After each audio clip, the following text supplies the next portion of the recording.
지혜롭고 슬기로운 자들에게는 가르쳐주지 아니하시고 어린아이와 같은 자들, 순수한 자들, 액면 그대로를 받아들이는 자들에게 가르쳐 주신다고 말씀하셨습니다. 하나님의 말씀은 표면만 보아서는 아무 의미가 없어요. 그 이면의 내용들을 우리가 볼 수 있을 때에 말씀의 능력을 경험하게 됩니다. 예수님을 깊이 알게 돼요.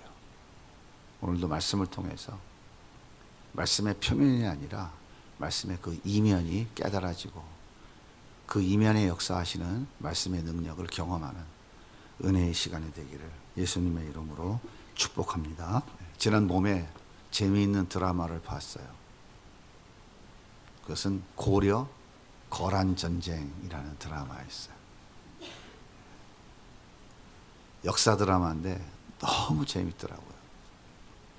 그리고 이 드라마가 참 의미도 있고 여러 가지 많은 내용들을 시사해 주고 있어서 제가 열심히 보았습니다. 저 원래 드라마 잘 안 보거든요. 왜 안 보느냐면 질질 짜는 거 싫어서 안 봐요.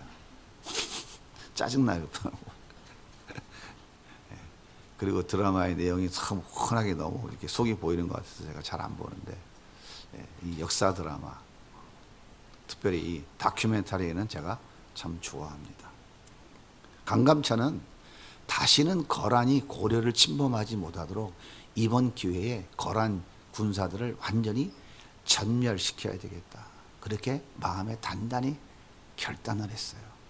그리고는 거란의 장수인 소배압에게 귀주에서 한판 벌리자 그렇게 편지를 보냈습니다. 귀주의 그 넓은 번판에서 양쪽의 군사들이 전면전을 벌이면 다 죽든지 다 살든지 사생결단이 나는 거예요. 그런데 거란은 날마다 말을 타고 살아가는 사람들이라 말 타는 데는 탁월한 능력이 있는 사람들이에요. 넓은 곳에서 거란의 기병들이 말을 타고 칼을 휘두르면 이거는 도저히 이기기가 힘든 전쟁입니다. 강감찬의 소식을 전해들은 소비압이 속으로 껄껄 웃었어요. 그래? 귀주에서 전면전을 한번 붙어보자고? 아, 승리는 우리의 것이구나. 소배압은 승리의 확신을 갖고 미소를 지었습니다. 강감찬이 이끄는 고려군 20만 명은 제일 먼저 거란군의 퇴로부터 막았어요. 도망갈 구멍이 없도록 퇴로를 먼저 다 막고 기병들을 막아내기 위해서 검차진을 세웠습니다.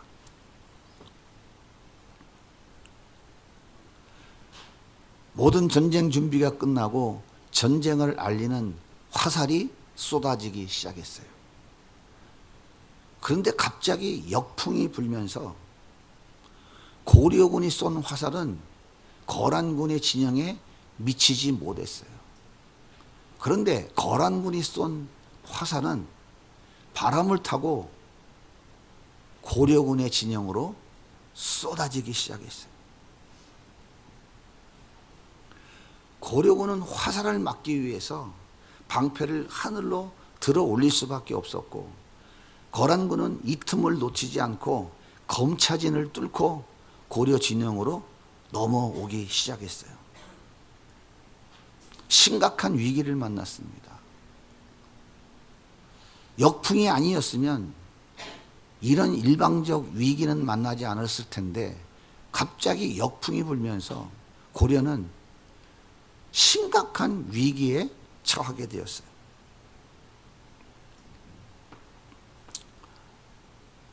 유일하게 이 상황을 반전시킬 수 있는 방법은 딱 한 가지.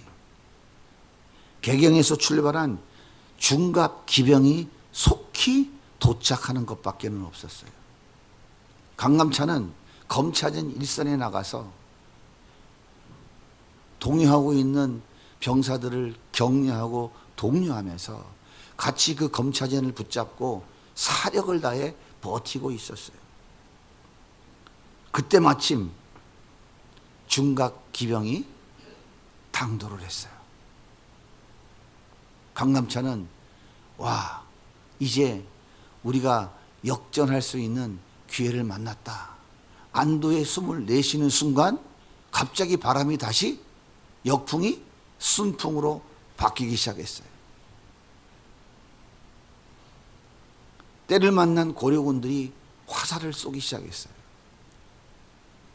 역풍이 순풍으로 바뀌니까 고려군이 쏜 화살이 거란군 진영으로 마구마구 비처럼 쏟아지기 시작했어요.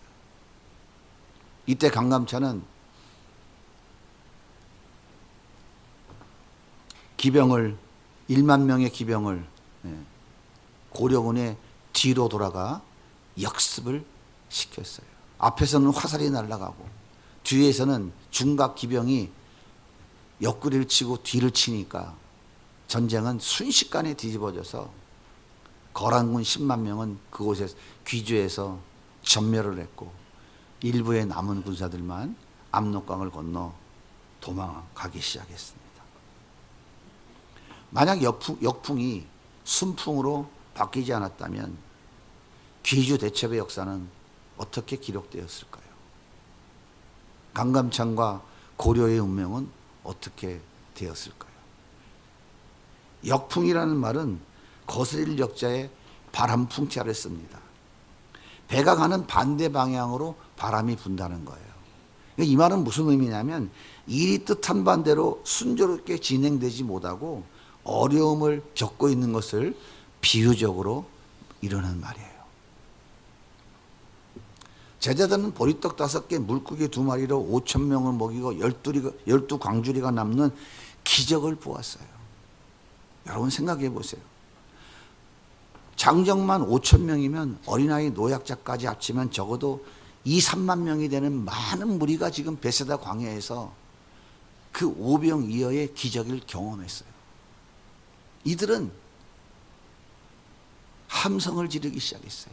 예수, 예수, 우리의 왕 예수. 예수의 이름을 부르며 예수님을 우리의 왕으로 세워야 된다고 환호성을 지르고 있었어요. 여러분 한번 생각해 보십시오. 얼마나 장관이었을까요? 잠실 야구장에 2, 3만 명의 관객이 모여서 함성을 지르면 운동장이 떠내려갈 것 같습니다. 그 함성 소리가, 그 함성의 위압감이 정말 대단합니다. 2000년 전 저 갈릴리 베세다 광야에서 예수의 이름을 영원하는 그 백성들의 환호 소리, 그 함성 소리를 한번 생각해 보세요.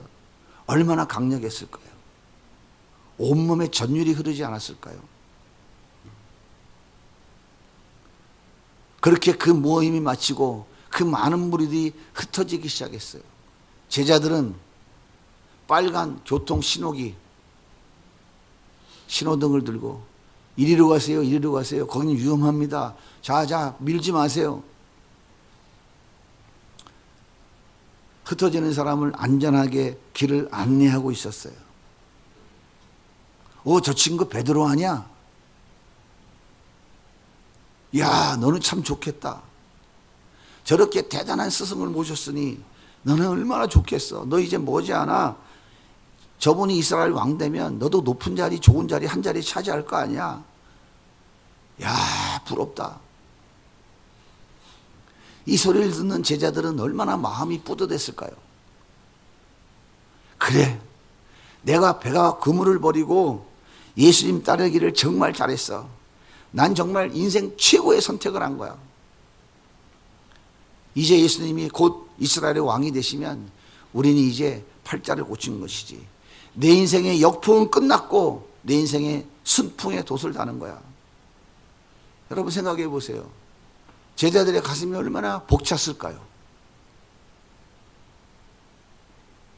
이때 예수님께서 제자들에게 이렇게 말씀하세요. 이 사람들은 내가 알아서 보낼 테니까 너희들은 배 타고 빨리 강 건너편으로 가.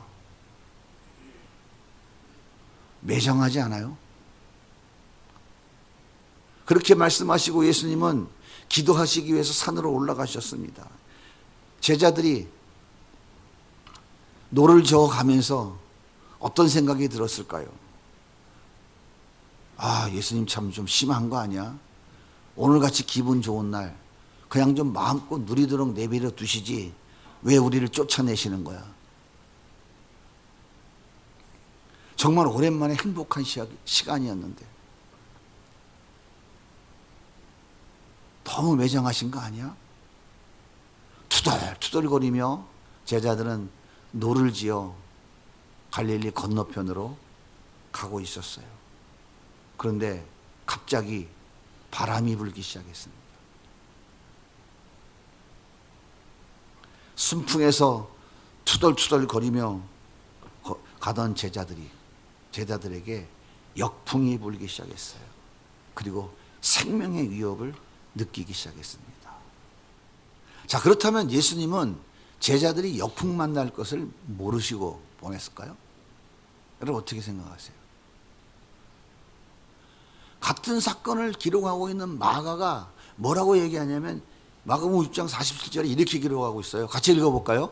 저물림의 배는 바다 가운데 있고 예수께서는 홀로 무태에 계시다가 바람이 거스름으로 제자들이 힘겹게 노젓는 것을 보시고 밤 사경쯤에 바다 위로 걸어서 그들에게 오사 지나가려고 하시매. 예수님은 지금 역풍 속에서 죽을 고생하고 있는 제자들을 바라보고 계신 거예요. 지금 육지에서. 뒷짐을 딱 지시고 이렇게 딱 보면서 베드로가 고생하는구먼. 뭐야 역시 요한은 저놈은 꾀를 쓰네. 뒤에서 좀 숨어 있구만. 이러면서 보고 계신 거예요 지금. 언제까지 보고 계셨냐면 성경에 보니까 밤 4경쯤 돼서 예수님이 그들을 찾아왔다고 그래요. 밤 4경이면 몇 시냐면 새벽 3시에서 6시 사이가 밤 4경이에요.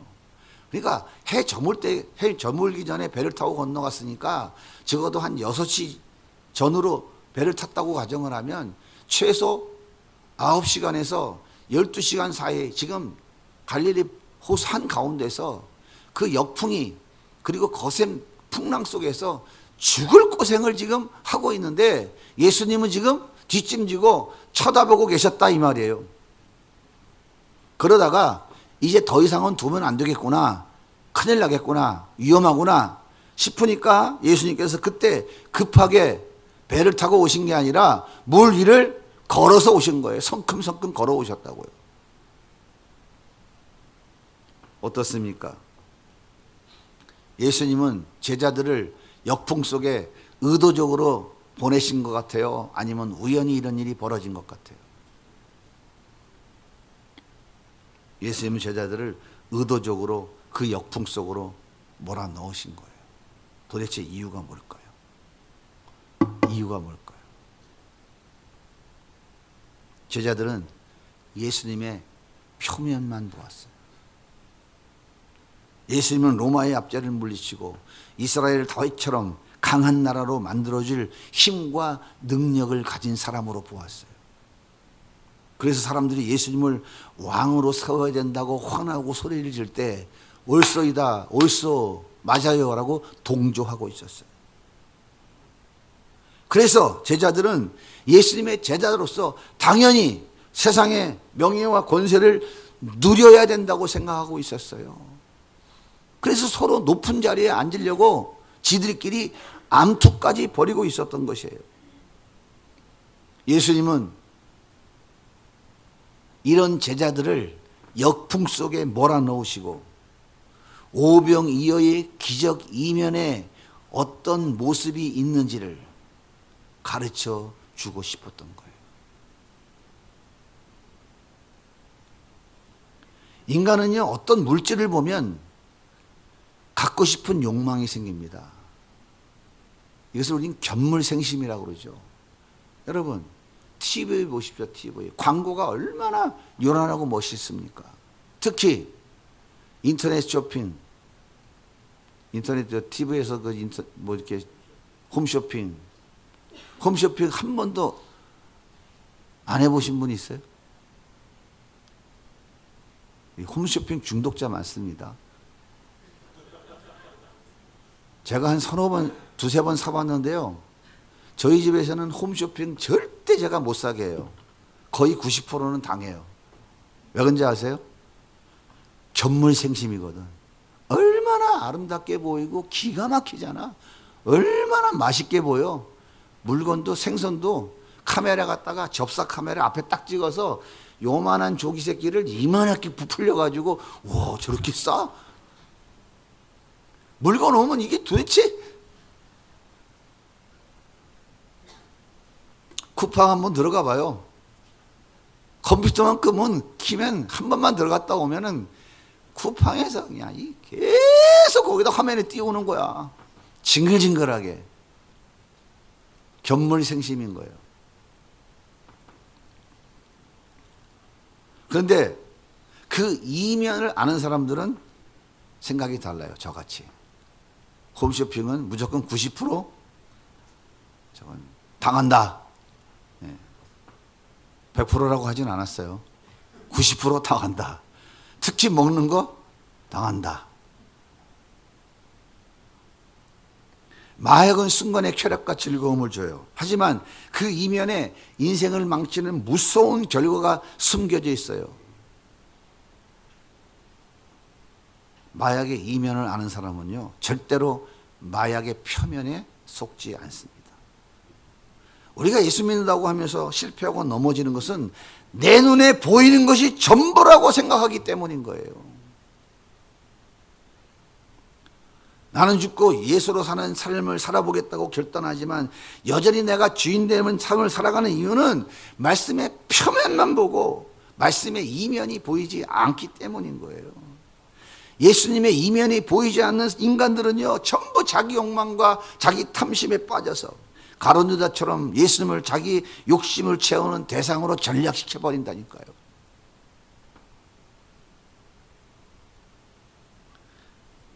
내 눈에 보이는 예수님이 전부가 아니라고 깨닫고 내 눈에 보이지 않는 예수님의 이면을 볼 수 있을 때에 내 삶의 변화가 일어나고 예수님의 능력이 내 삶 속에서 나타나기 시작하는 거예요.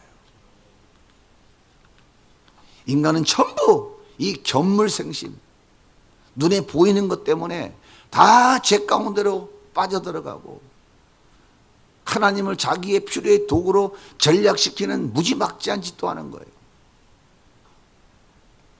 역풍맞은 제자들은 예수님이 물 위에 오는 것을 보시면서 뭐라고 그래요? 유령이라고 그래요. 유령이라고.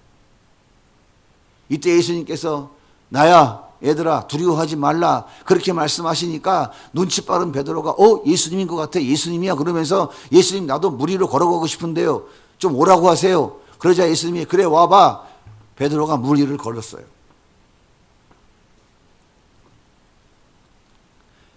베드로가 예수님을 바라보며 걸어갈 때 물 위를 걸었어요. 그런데 베드로가 바람이 거세게 불고 풍랑이 일으니까 이게 뭐야 하고 풍랑 바라보고 물결 바라보는 순간 물속으로 꼬르륵 빠져들어가고 말았어요.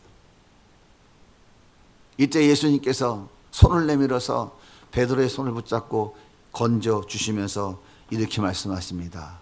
오늘 말씀 31절 보세요. 믿음이 작은 자여 왜 의심하였느냐. 베드로야 너는 믿음이 작은 자로구나. 왜 의심하고 그러니? 예수님께서 베드로에게 믿음이 작은 자라고 지금 책망하고 계신 거예요. 여러분, 예수님 말씀하시는 믿음이 뭔가요? 여기 지금 예수님 말씀하시는 믿음이 뭐죠?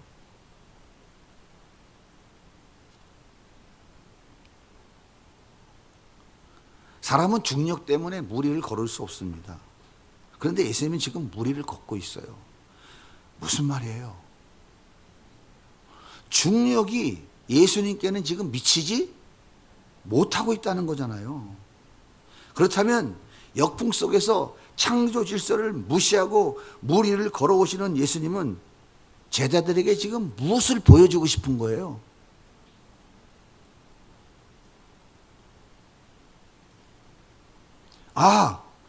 예수님이 보여주신 오병이어의 기적은 단순한 능력을 보여주신 것이 아니구나. 그거 지금 깨닫게 해주시는 거 아니에요? 예수님이 역풍 위에서 무리를 걸어온 것은 자기 능력을 지금 과시하고 있는 것이 아니구나.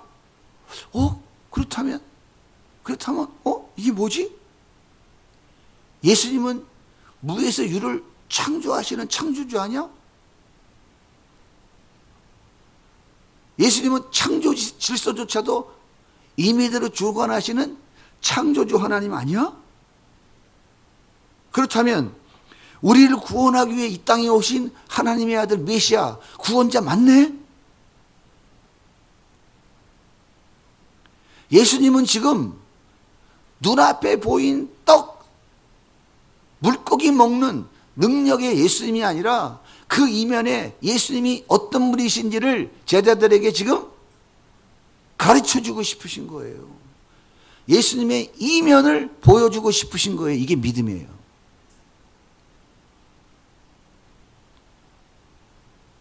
예수님께서 믿음이 적다고 책망하신 것은 무리를 걸을 수 있다고 하는 믿음이 100 중에서 1도 안 된다고 말씀하고 계시는 것이 아니에요. 베드로의 믿음의 양과 질을 따지고 있는 게 아니라고요.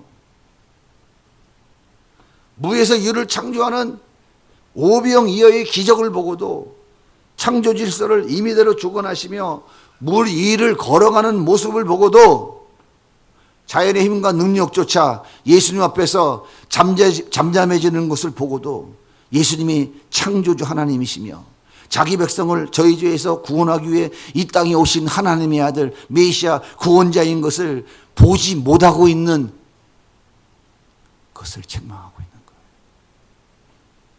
거예요. 그 메시아, 그 창조주 하나님, 그 구원자 예수님을 보지 못하는 그 오병이어 기적 이면에 있는 예수님이 어떤 분인지를 보지 못하는 그것을 책망하고 있는 거예요.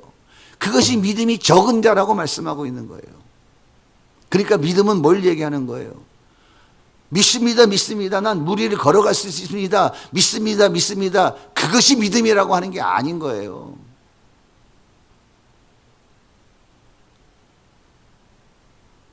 뭐가 믿음이에요? 예수님이 지금 말씀하시는 것은 예수님이 창조주이시고 예수님이 구원자이고 예수님이 메시아이고 예수님은 창조질서도 임의대로 거스리는 분이라는 사실을 믿는 그 믿음을 말씀하고 있는 거라고요.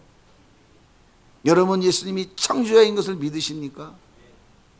그분이 하나님이신 걸 믿으세요? 그러면 세상에 두려운 게 있어요, 없어요? 염려 근심이 있어요, 없어요? 근데 염려 근심 하잖아요. 기도하면서도 아이고 주여 믿습니다 해주세요 놓고 안 되면 어떡하지 그러잖아요.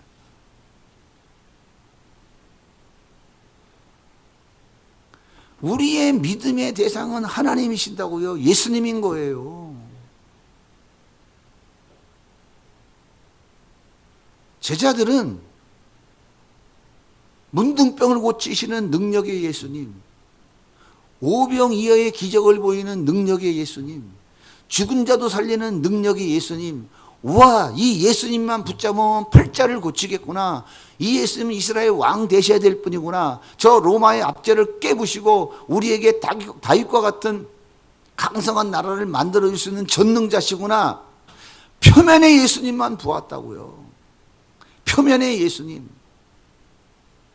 그러니까 예수님이 십자가에서 말없이 맥없이 죽으니까 뭐라고 그럽니까? 네가 하나님의 아들이면 뛰어내려와봐. 아니잖아. 아니니까 못하지.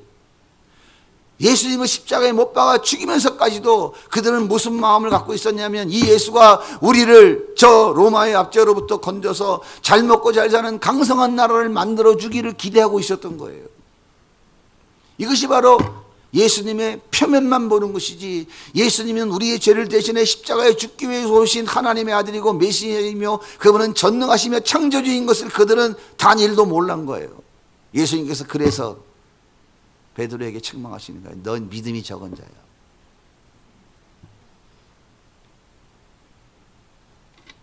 여러분이 믿음이 좋아서 복 받고 사셨습니까?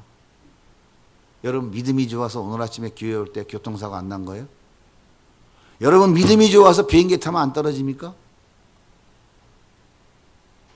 그 믿음을 누가 주신 믿음이에요? 우리 주님이 주신 믿음이에요. 그 믿음조차도. 근데 내가 믿음이 좋아서 뭐.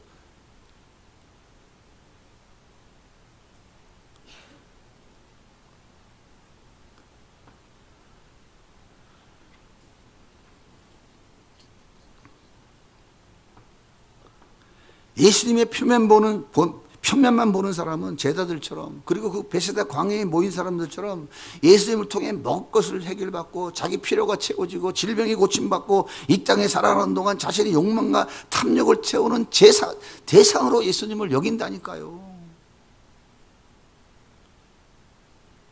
하지만 예수님의 이면을 보는 사람은 영원한 지옥 저주에서 구원해 주신 예수님과 동행하는 삶을 기뻐하고요, 나는 죽고 예수님이 내 삶의 주인 된 삶을 살아가는 것을 기뻐하고요, 예수님이 주신 것에 자족하며 살아가고요, 예수님 한 분이면 만족하고 예수님의 이름을 높이고 예수님의 이름을 자랑하고 예수님을 높이는 삶을 기뻐하는 삶을 살아가는 거예요. 왜? 그분이 어떤 분인지 알기 때문에.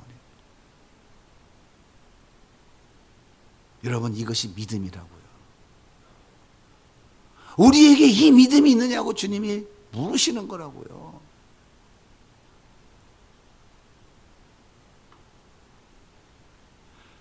그 예수님이 창조자고 전능자고 능력자시고 그분이 주권자이고 세상 모든 것을 다 소유하고 계신 분이라고요. 그분을 우리는 아버지라고 부르고 그분은 내 안에 계셔서 나와 함께 살아가고 있다고요. 그래서 나에게 친구라고 하시고 나에게 아내라고 하시고 신랑이고 신부라고 비유로 표현하고 있잖아요. 그 믿음이 있으면 우리가 세상에서 두려울 게 있겠습니까?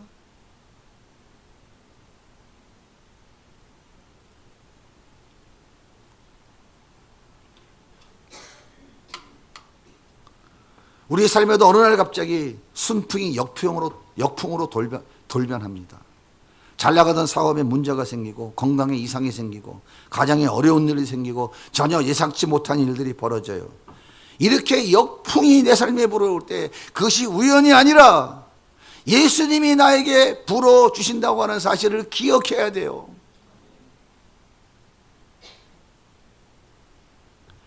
이 역풍을 통해서 예수님을 더 깊이 알아가라고, 그분이 어떤 분이신지를 알아가라고 우리에게 그분은 의도적으로 역풍을 불어주시는 거예요.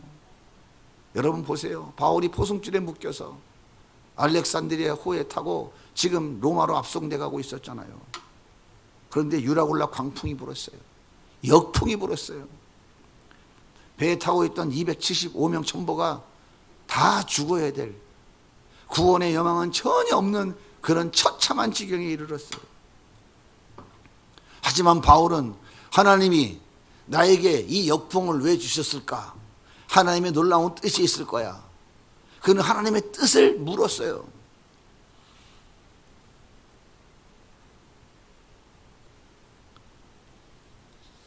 하나님께서 뭐라고 그럽니까? 바울아, 두려워하지 말라. 내가 가이사 앞에 서야 되겠고 너와 함께 이 배에 탄 모든 사람들은 안전할 것이다.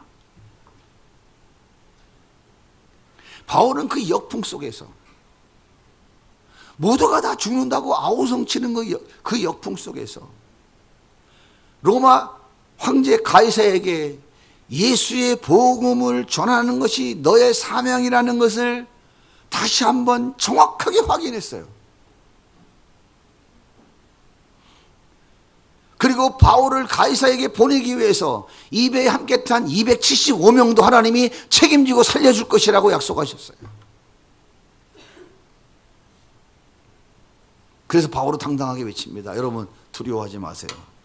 내가 섬기는 하나님께서 어젯밤 나에게 말씀하셨습니다. 우리 중에 한 사람도 다치는 사람 없습니다. 다 안전합니다. 배는 좀 파손됩니다. 하지만 걱정하지 마세요.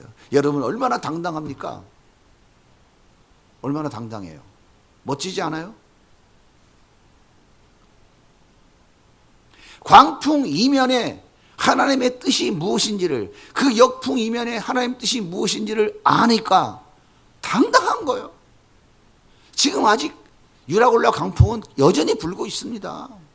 사람은 죽는다고 아우성들 치고 있어요. 근데 바울은 거기서 외치잖아요. 걱정하지 마세요.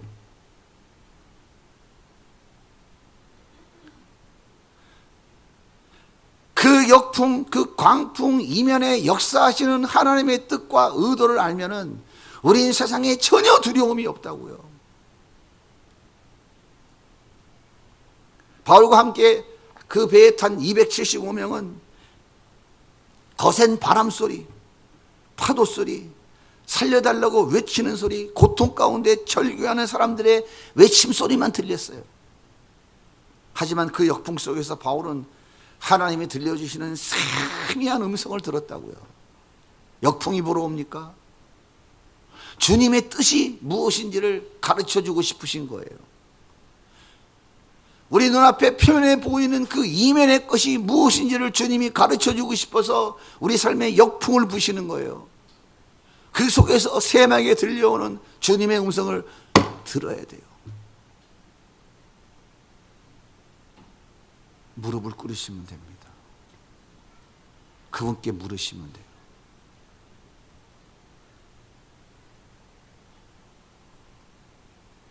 내 인생에 역풍이 불어오고 있다면 그것은 내가 만든 것이 아니라 예수님이 만드신 거예요.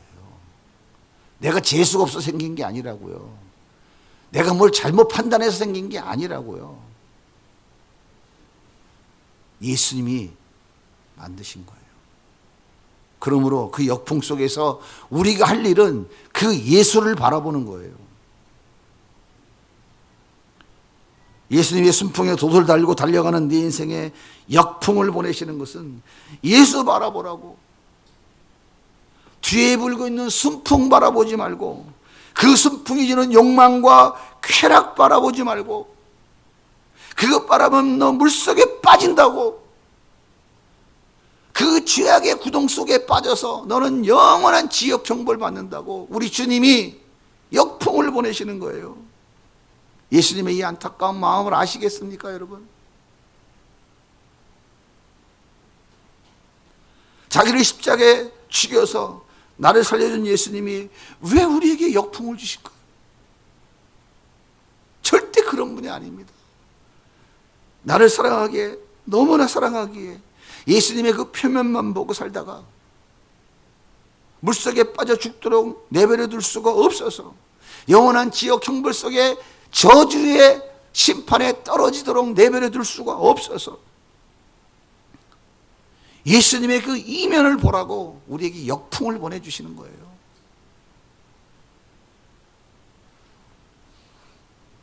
제자들이 오병이어의 기적을 바라보고 그 예수님이 우리의 전능자로서 우리에게 세상의 부귀와 영화를 줄 수 있는 분이라고, 우리는 줄 잘 섰다고, 우리는 배와 금을 잘 버리고 예수 잘 따라왔다고, 우리는 정말 로또 맞았다고 그들은 기뻐서 춤추며 환호성을 부르고 있을 때에 주님은 그들을 역풍 속으로 몰아넣으신 거예요. 그리고 그 역풍을 거스리는 창조주 하나님의 모습으로 무리를 걸어 그들 앞에 나타나신 거예요. 나는 너희들이 생각하는 너희들의 부귀 영화를 책임져 주기 위해 이 땅에 온 전능자가 아니다. 나는 하나님의 뜻을 이루기 위해서, 너희들의 죽은 영혼을 살리기 위해서 이 땅에 온 하나님의 아들 메시아 예수 그리스도라는 것을 그 역풍 속에서 보여주고 있는 거예요. 너희들이 살고 싶으냐 베드로야? 너 베드로야 살고 싶으냐? 예수 바라봐라. 베드로야, 너 지금 물속에 빠졌지? 나 쳐다보지 않고 세상 물결 바라보다가 야 큰일 났네, 죽었네, 이거 나 어떡하지, 이거 나 앞으로 영의정 우의정 한 자리 해야 되는데 이거 물속에서 나 빠져 죽게 생겼네. 너 그거 바라보니까 물속에 빠져 죽었지. 베드로야, 내가 내미는 손을 붙잡아라. 너 내가 내미는 손 붙잡으면 산다. 우리도 연약하기 때문에 때때로 물결 바라보다가 넘어집니다. 그래서 물속에 빠져서 허우적거려요. 그런데 우리 주님은 외면하지 아니하시고 여전히 손을 내밀어 주고 계신다는 사실이에요. 베드로에게 내밀었던 그 손, 우리들에게도 내밀어 주고 계신다고요. 우리는 그 손을 붙잡아야 되는 거예요. 그 손을 붙잡아야 돼요. 주님이 내민 손 붙잡으면 우리는 다시 일어나 걸어갈 수 있습니다. 물 위를 걸어가면서 예수님이 나의 진정한 구원자인 것을 깨닫고 되고, 예수님이 나의 가장 좋은 친구가 된다는 것을 알게 되는 거예요. 이것이 믿음입니다. 록펠러는 11조를 계산하는 직원을 전담으로 두었다잖아요. 사실인지 아닌지는 모르지만 아무튼 그런 글을 제가 읽어봤어요. 왜 그렇게 했을까요? 그만큼 철저하게 11조를 잘 드렸다는 뜻이겠죠. 그렇다면 하나님은 록펠러가 그렇게 철저하게 계산해서 드린 그 11조를 받으시고 기뻐서 춤을 추셨을까요? 어떤 것 같아요? 1번 기뻐서 춤을 췄다. 2번 별로 기뻐하지 않으셨다. 1번 한번 손 들어보세요. 1번 없어요? 2번 없어요? 가만 계시는 게 좋은 거지. 그래야 중간을 하니까.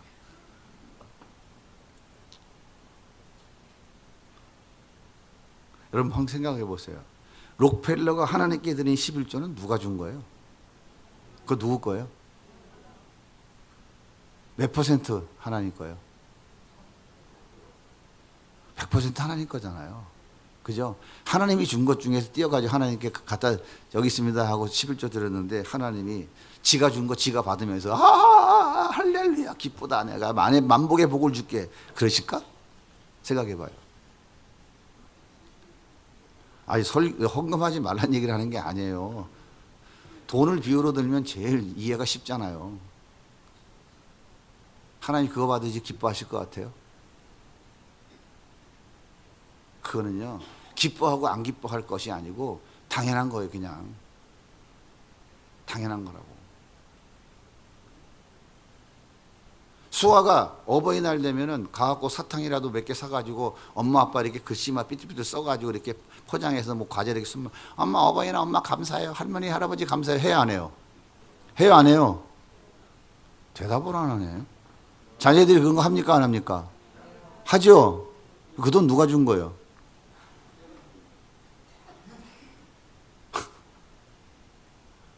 아니 그놈 참 기특하다 하고 끝이지 기뻐서 춤춰요? 그 돈 그 사탕 팔아서 뭐 아파트 한 채 사나?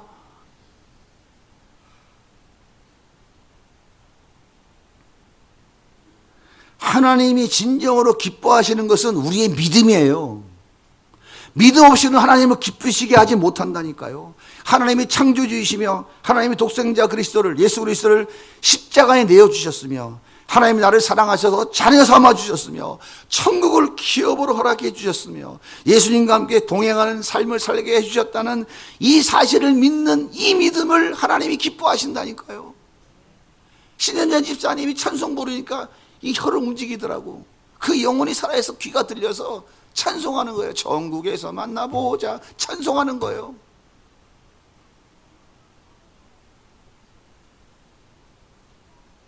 주님이 기뻐하시겠어요? 안 기뻐하시겠어요? 지금 생명이 넘어가는 순간에 천국에서 만나볼 소망과 믿음을 가졌는데 하나님이 기뻐하시겠어요? 안 기뻐하시겠어요? 그게 진정으로 하나님이 기뻐하시는 거라고요. 그 믿음이 하나님을 하나님으로 인정하잖아요. 예수 그리스도의 십자가의 죽으심을 인정하고 있는 거잖아요.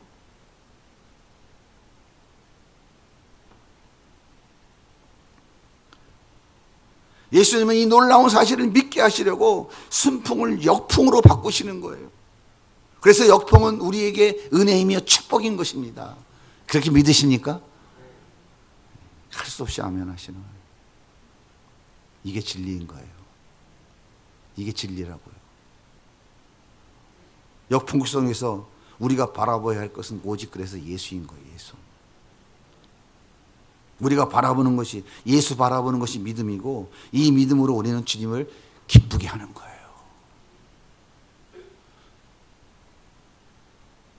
돈이 기준이 된다면 돈 많은 사람은 하나님이 기뻐 춤추고 돈 없는 거지들은 하나님 맨날 외면하실 거 아닙니까? 그렇습니까? 주님은 과부의 두렙돈을 부자가 낸 헌금보다 더 많다고 말씀하셨어요. 뭘 보시는 거예요? 그의 믿음을 보는 거라고요. 그의 믿음을 보는 거라고요. 그래서 역풍 속에서 우리가 바라봐야 할 것은 오직 예수입니다. 예수 바라보는 것이 믿음이고 이 믿음으로 우리는 주님을 기쁘게 하는 거예요. 그 예수가 말씀이고 말씀이 예수입니다. 십자가 붙여놓고 그거 바라보는 게 예수 보는 게 아니에요. 아론처럼 금송아지 만들었고 이 금송아지가 우리 애굽에서 구원해낸 하나님이다 하고 금송아지 바라보는 게 하나님 바라보는 게 아니라 예수가 말씀이고 말씀이 예수예요. 말씀을 펴세요. 말씀을 들으시고 말씀 읽고 말씀을 묵상하고 말씀 속에서 겉으로 이 텍스트에서 보이는 껍데기로 보이는 말씀이 아니라 이 말씀 속 이면에 있는 그 예수를 바라보는 것, 그게 믿음이라고요. 그래서 예수를 볼 수 있어야 믿음이에요. 믿음은 들음에서 나는 거예요.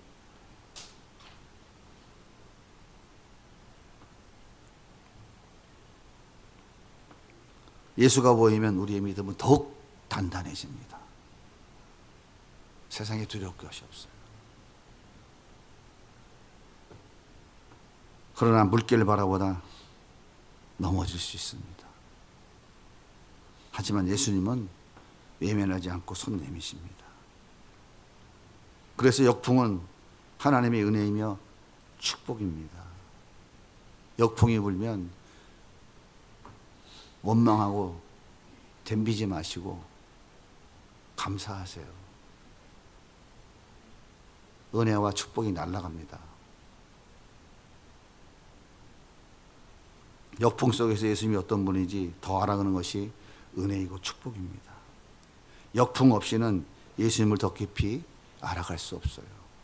하나님의 뜻을 알고도, 하나님의 계획하심을 알고도, 그분이 어떤 분이신지를 무엇을 원하시는지 알고도 고집 부리면 그때 주님이 부는 역풍은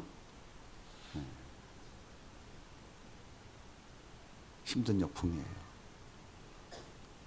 요나는 하나님이 창조주인 줄 알았어요. 요나는 하나님이 어떤 분이 너무 잘하는 선지자였어요. 근데 그는 니느웨로 가라니까 다시스로 갔어요. 그러다 어떻게 됐습니까? 역풍 만나서 어디로 갔어요? 예수님 손 붙잡고 일어난 게 아니라 물고기 뱃속에 들어가서 지지방탱이 고생하다가 아이고 하나님 잘못했습니다. 제발 살려만 주시면 이제는 말 잘 들을게요. 물고기 뱃속에 3일 들어가서 죽도록 고생하다가 물고기가 팍 토해내니까 어디로 갔어? 다시스로 해변으로 갔어. 그래서 할 수 없이 또 가서 회개하라고 외쳤잖아요. 고집 부리지 마세요. 고집 부리는 게 가장 하나님 앞에 미련한 짓이에요. 한번 따라해 보세요. 고집 부리는 거는 가장 미련한 짓이다. 하나님의 뜻을 알고도 고집 부리는 건요, 아주 그냥 몽둥이로 때려달라고 미련한 짓거리를 하고 있는 거예요. 노처럼 요나처럼. 또 서로 손가락질 하지 마시고.